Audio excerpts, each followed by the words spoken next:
Hey, what's up everyone? This is a quick video to make up for the one that I missed on Friday. I've got a limited number of changes just because of the holiday and some family events that were happening, so not much happened.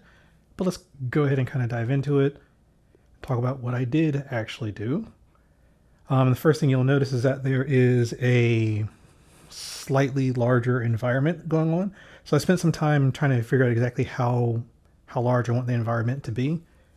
And just essentially planning like how I want to traverse through it as I kind of as the player is going through and actually playing the game. So in this case, we've expanded out to the right, and what will end up actually happening is that as you progress in the game, you'll move forward, and you'll fight some enemies here. You'll move forward, you'll fight some enemies in the park. You'll turn to the right and travel down the street fighting enemies as you kind of go along, and that'll snake throughout the level. So in this case, we're using the default Skydome from Reality Kit. And actually, let me let me get rid of some of these guys, so they're kind of getting in the way here. So what you will notice is all these little squares here, and these squares are for different paths that I have. So you'll see the car here is following one path. There's another path for pedestrians that will kind of go through, and the pedestrians only spawn once, so it was actually immediately defeated. So I would have to launch it again to see the pedestrian. But in this case, what you'll see is that the car is following this path, and it's kind of floating off the air, but this is kind of just experimental. I don't think there was like a native or a natural curve object within Reality Kit, so I've just got these control nodes, and they're just connected in a way that the car is following them in order. So this is the spawn point, this first one here. It goes to the right, goes back, and it just kind of just does a loop.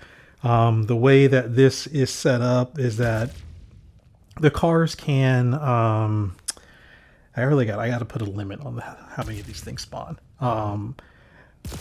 But anyway, so there's the path, and it's set up so that the car is following it in order. You can set the car so it goes in the reverse order, and you can set whether or not the path is connected or not. So in this case, what it just means is that connected path, it essentially just loops over and over again.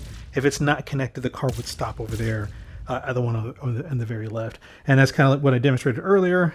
You can throw these spaceships, and you can hit the cars. Right now, the cars don't have any static on them, and neither do the spaceships, which is why once they hit something, they kind of just slide around. I need to add static to it, but I kind of like it without the static. What you'll notice between the other previous updates and this one is that I've added some more colliders to this one. So there are colliders for the buildings. I've narrowed the colliders for the buildings so that you can kind of maybe hit things that are behind it. So in this case, if you saw some of the earlier videos, it was hard to hit the objects back behind the building because the collider was taking into account that trash can. That's no longer the case, so you can actually throw things behind it.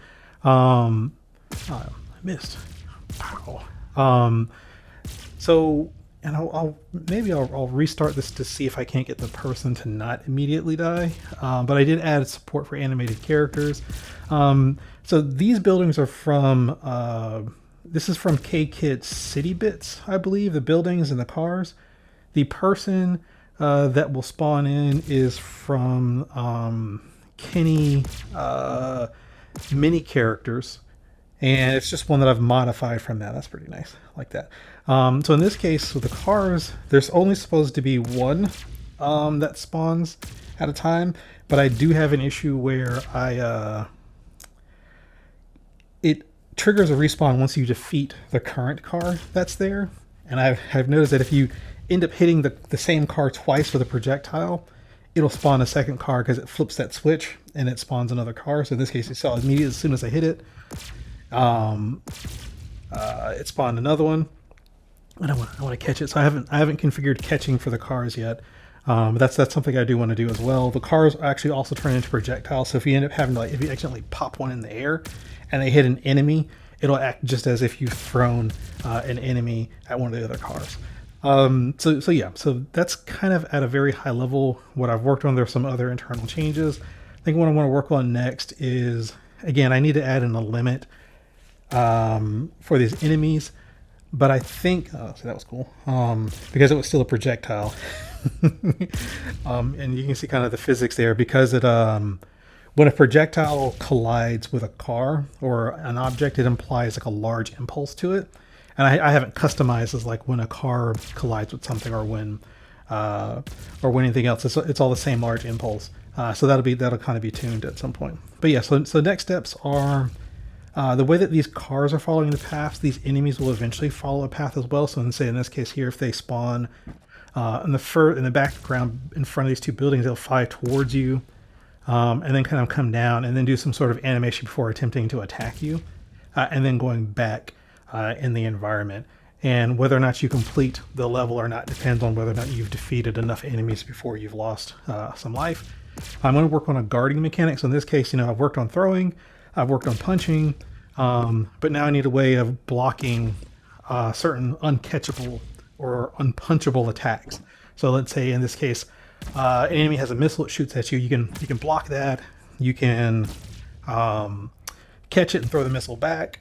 But like a laser beam, you wouldn't be able to catch and throw back. So you would have to like put your arms up in like a boxer's guard pose, and that would do like a little shield in front of you and let you block those attacks. So that's kind of what I'm planning on doing next. What you also notice is if I drag here, you can't actually, the portal doesn't move around when you drag, which was a problem that I was having prior to this update, which is every time I would like, I want to form a punch here, and if it saw me do this, it would pinch and then drag the portal around. So I introduced the thumbtack. And then now that thumbtack, you can drag the thumbtack around, and the thumbtack goes from the top to the center to kind of let you know where the portal will end up, and it kind of goes back up to the top. And also if you anchor it to the wall, now the thumbtack is there. And if you know anything about me, I love art and stuff like that my family makes for me, and I put it with thumbtacks everywhere. So if it's good enough for my family's art, it's good enough for this game. And again, we can drag the portal down and kind of recenter it a little bit. Right now the center of the portal is roughly eye height, so sometimes it's a bit tall. So I may end up being doing like a customizable offset or something like that for the portal. At any rate, that's the stuff that I've worked on. I will do another update this Friday, so I won't miss another Friday.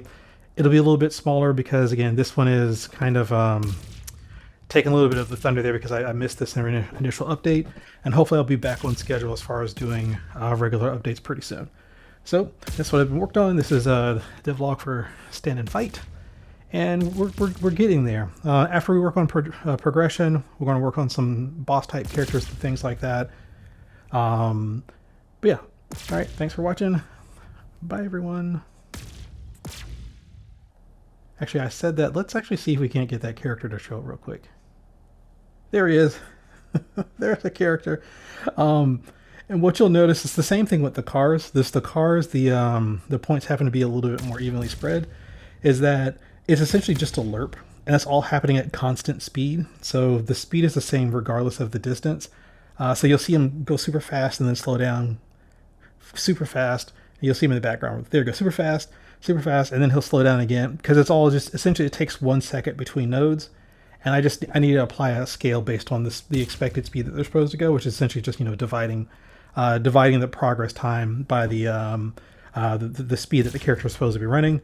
And I'll work on doing that so it's a constant speed versus this slow down and speed up sort of thing. All right, so I'm glad I got that character working this time.